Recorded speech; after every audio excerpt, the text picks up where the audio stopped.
Είπα να γράψω ένα βίντεο σε...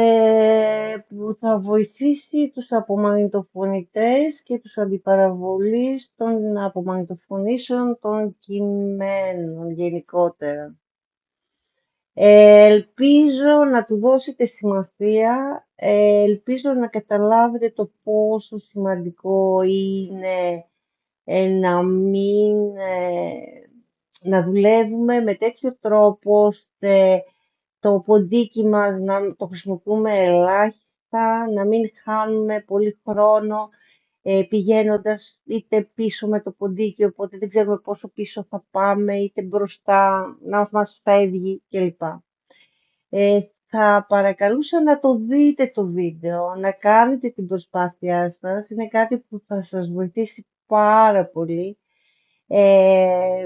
Εμείς χρησιμοποιούσαμε συντομεύσεις πάρα πολλά χρόνια σε ένα άλλο προγραμματάκι για το οποίο έπρεπε να κάνουμε, τρώγαμε ώρες να μετατρέπουμε τα βίντεο σε αρχεία ήχου, ειδικά αρχεία ήχου που να μπορεί να τα πάρει το συγκεκριμένο πρόγραμμα για να μπορέσουμε να δουλέψουμε με συντομεύσεις. Μας βοηθούσε έτσι ώστε να δουλεύουμε όχι μόνο γρήγορα, που στις περισσότερες των περιπτώσεων είναι και ένα ζητούμενο, αλλά δεν είναι πάντα, όσο το να δουλεύουμε όσο πιο σωστά γίνεται. Νομίζω ότι αν ρωτήσετε εμένα και τη Ρίκο και δεν ξέρω και ποιον άλλον χρησιμοποιεί συντομεύσεις, θα σας πει ότι δεν υπάρχει πλέον τρόπος να δουλέψει χωρίς αυτές και ότι εάν για οποιοδήποτε λόγο, όπως μου συμβαίνει εμένα συχνά, δεν πιάνουν οι συντομεύσεις, τα νεύρα χτυπάνε ταβάνι, νομίζω ότι μου φταίνε όλα. Δεν μπορώ να δουλέψω στην ουσία. Τέλος πάντων, δουλεύω, αλλά αναγκαστικά. Τώρα, το πρόβλημα είναι, θα σας δείξω εγώ τι λύση έχουμε βρει, η οποία είναι και πάρα πολύ εύκολη σχετικά. Το πρόβλημα είναι ότι κάποιες φορές ή σε κάποιους υπολογιστές οι συντομεύσεις δεν πιάνουν. Δεν έχουμε λύση γι' αυτό. Εάν δεν πιάνουν, δεν πιάνουν. Εάν όμως πιάσουν, θα σωθείτε. Λοιπόν, κατεβάζουμε το πρόγραμμα, VLC, ε, το VLC Media Player. Okay. Το κατεβάζουμε. Κάτι που μπορούμε να ρυθμίσουμε από τα πολυμέσα, άνοιγμα αρχείου, φέρνουμε το βίντεο, είναι πάρα πολύ απλό, δεν χρησιμοποιώ, παιδιά, δεν ξέρω τι είναι τα υπόλοιπα, δεν το έχω χρησιμοποιήσει, το χρησιμοποιώ μόνο προς το παρόν, για απομαγνητοφωνήσεις και αντιπαραβολές κειμένων ή απομαγνητοφωνήσεων. Λοιπόν, πολυμέσα, άνοιγμα αρχείου, φέρνω το βιντεάκι μου εδώ, από εκεί που το έχω. Εάν έχει υπότιτλους, μπορεί να έρθουν και υπότιτλοι εδώ στην οθόνη κατευθείαν. Λοιπόν, μία άλλη διευκόλυνση που έχει είναι στην αναπαραγωγή εδώ, στην ταχύτητα. Είναι αυτά που χρησιμοποιώ εγώ στην ταχύτητα. Μπορώ να το πάω αργότερα. Εγώ το έχω τώρα επειδή δουλεύω πάνω σε αυτό το βίντεο. Το έχω στο 0,70, στο 70% δηλαδή της ταχύτητας με την οποία μιλάει ο ομιλητής. Εάν το κάνω αργότερα ακριβής ρύθμιση, θα πάει 10% λιγότερο. Θα πάει ταχύτητα, είδατε πάνω που γράφτηκε και σβήστηκε. 0,60. Αναπαραγωγή, ταχύτητα, ακριβής ρύθμιση ταχύτερα. Θα πάει πάλι 10% επάνω και θα μου γυρίσει. Κοιτάξτε εδώ στο φωτιστικό που θα εμφανιστεί ταχύτερα ακριβής ρύθμιση 0,70. Λοιπόν, αυτό το ρυθμίζουμε αν δεν κλείσουμε το πρόγραμμα, αυτές οι ρυθμίσεις παραμένουν για όσα βίντεο και να φέρουμε στην οθόνη. Εάν κλείσουμε το βίντεο, εάν κλείσουμε το πρόγραμμα, το VLC Media Player, τότε θα χρειαστεί να το ξαναβάλουμε. Λοιπόν, τι κάνουμε στα εργαλεία, στις προτιμήσεις. Εδώ, παιδιά, θα κρατήσω λίγο την οθόνη. Η αλήθεια είναι ότι με αυτά δεν τα πάω πάρα πολύ καλά και το γνωρίζετε. Συνήθως κάνω δοκιμές, τικ, τικ, δηλαδή αν κάτι πηγαίνει στραβά, πηγαίνω για να το τσεκάρω, να το τικάρω αυτό, να το ξετικάρω. Νομίζω ότι αυτά ήταν ήδη τικαρισμένα, δεν πρέπει να πειράξω εγώ κάτι. Πάντως, εάν έχω πειράξει, επειδή δουλεύει το πρόγραμμά μου τώρα, είμαι ok. Λοιπόν, αυτό είναι στην αρχή είναι η επαφή που λέει, δεν ξέρω τι ρόλο παίζει. Λοιπόν, και πηγαίνουμε κατευθείαν στα πλήκτρα συντόμευσης. Στα πλήκτρα συντόμευσης, στη στήλη που λέει γενικά, όχι στο πλήκτρο συντόμευσης εδώ, στα πλήκτρα εδώ που λέει γενικά, μας χρειάζονται κατά βάση μόνο 3 συντομεύσεις. Να ξεκινάει το βίντεό μας και να σταματάει. Σταμάτημα, ξεκίνημα, μία συντόμευση. Να πάει λίγο πίσω, άλλη μία συντόμευση και να πάει λίγο μπροστά. Αυτές οι 3 συντομεύσεις μας λύνουν τα χέρια. Πηγαίνουμε λοιπόν στα γενικά, στην αρχή εδώ που λέει αναπαραγωγή παύση. Εδώ στα γενικά θα πατήσουμε πάνω στα γενικά εδώ, ακόμα και αν δεν λέει κάτι, εδώ με διπλό κλικ. Και εγώ χτύπησα τώρα στο από κάτω που δεν έχω τίποτα. Λοιπόν, τι θέλετε να βάλετε, θα σας πρότεινα να βάλετε τις συντομές που έχω εγώ, είναι πάρα πολύ βολικές, είναι το control, συν 3 γράμματα που είναι στη σειρά. H, J και K. Με το αριστερό μου χέρι, με κάποιο δάχτυλο μου βολεύει, πατάω το control και με το δεξί δείκτη, ο οποίος θα κινείται δεξιά-αριστερά, δεν χρησιμοποιώ κάποιο άλλο δάκτυλο, χρησιμοποιώ μόνο το δείκτη. Λοιπόν, με το Ctrl J που είναι στη μέση, σταματάω, ξεκινάω το βίντεο. Με το Ctrl H, πάλι το δείκτη μου μετακινώ, δεν μετακινώ άλλο δάκτυλο. Πηγαίνει το βίντεο μου μία πίσω, όσες φορές το πατήσω, τόσες φορές θα πάει πίσω. Και πάλι με το δείκτη μου πηγαίνω στο Ctrl J, το σταματάω, το ξεκινάω και το Ctrl K που είναι από την άλλη πλευρά μας πηγαίνει λίγο μπροστά. Όσες φορές το πατήσω το Ctrl K θα μου πάει τόσες φορές μπροστά. Πάλι Ctrl J σταματάει. Δηλαδή αν το δείτε και βάλετε το δείκτη σας στο Ctrl J θα δείτε πώς είναι ακριβώς. Δηλαδή δεν χρειάζεται να χρησιμοποιήσετε άλλο δάχτυλο.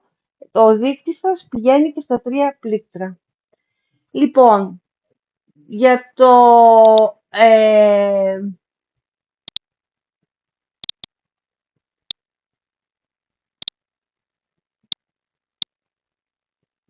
αναπαραγωγή παύση, πατάμε διπλό κλικ, το είδατε, σας το έδειξα εδώ. Όταν θα ανοίξει αυτό εδώ θα πατήσετε το Ctrl J, θα του πείτε, δεν ξέρω τι γράφει εδώ πέρα, τώρα δεν θέλω να τα πειράξω, για να μην... Θα του πείτε εδώ OK κάτι ή θα το κλείσετε, νομίζω ότι με το OK δουλεύει. Λοιπόν, οπότε είναι το Ctrl J εδώ στο αναπαραγωγή παύση για να σταματάει και να ξεκινάει το βίντεο. Στο πολύ σύντομο άλμα προς τα πίσω πατάμε ξανά διπλό κλικ, βάζουμε το Ctrl H. Πολύ σύντομο άλμα μπροστά, πάλι διπλό κλικ, βάζουμε το Ctrl K. Θα σας πρότεινα, εφόσον αυτά δουλεύουν, δεν χρειάζεται να χρησιμοποιήσετε σχεδόν καθόλου το ποντίκι. Εγώ έχω βάλει και ρυθμίσεις για αυτό που σας έδειξα με το ποντίκι και τη ρύθμιση στην αρχή. Μπορούμε να το έχουμε και αυτό με πλήκτρα. Δεν το χρησιμοποιώ καθόλου. Με το Ctrl Alt Up και το Ctrl Alt Down, ας πούμε, είναι για να ανεβαίνει και να κατεβαίνει η ταχύτητα. Και επίσης έχω και την αύξηση του ήχου αν είναι πολύ χαμηλά ή πολύ υψηλά. Τέλος πάντων, αυτό επειδή θα το κάνουμε συνήθως μία φορά, δεν το κάνουμε συχνά, δεν τα χρησιμοποιώ καθόλου αυτές εδώ τις συντομεύσεις, χρησιμοποιώ μόνο τις 3 που σας είπα για να δουλέψω στην τέτοια. Εσείς τώρα αν θέλετε να βάλετε επιπλέον ρυθμίσεις, ok. Λοιπόν, το κλείνω. Εμένα δουλεύει. Να σας δείξω λίγο πώς δουλεύει. Εδώ πέρα είναι πρόγραμμα, το VLC και το βίντεο πάνω στο οποίο δουλεύω. Λοιπόν, εδώ είναι το αρχείο πάνω στο οποίο δουλεύω. Okay. Λοιπόν, μισό λεπτάκι λίγο γιατί είναι λίγο βαρύ το αρχείο που δουλεύω επειδή έχει πολλές υποδείξεις. Λοιπόν, ξεκινάω. Πηγαίνω λίγο πίσω, δεν το βλέπετε εσείς, πατάω Ctrl-H λίγο πίσω και Ctrl-J να ξεκινήσει. Ctrl-J να ξεκινήσει. Πολεμικής δουλείας.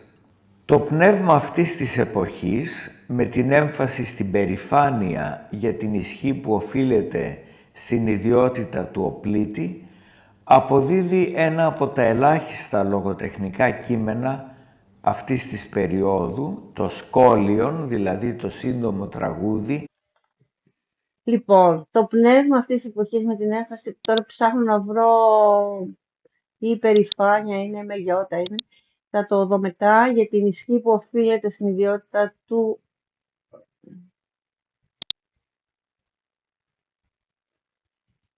Λοιπόν, να βάλουμε εδώ πέρα έτσι για να μπορέσει να διαβαστεί πιο άνετα. Αποδίδει ένα από τα ελάχιστα λογοτεχνικά κείμενα των σχόλιων. Εδώ πέρα δεν γράφτηκε δηλαδή το σύντομο τραγούδι. Του Ηβρία. Λοιπόν, μισό λεπτάκι λίγο. Εγώ το έχω σε ένα κείμενο να δούμε πώς είναι εδώ πέρα το σχόλιο, σύντομο τραγούδι του Ηβραία. Λοιπόν, το σχόλιο,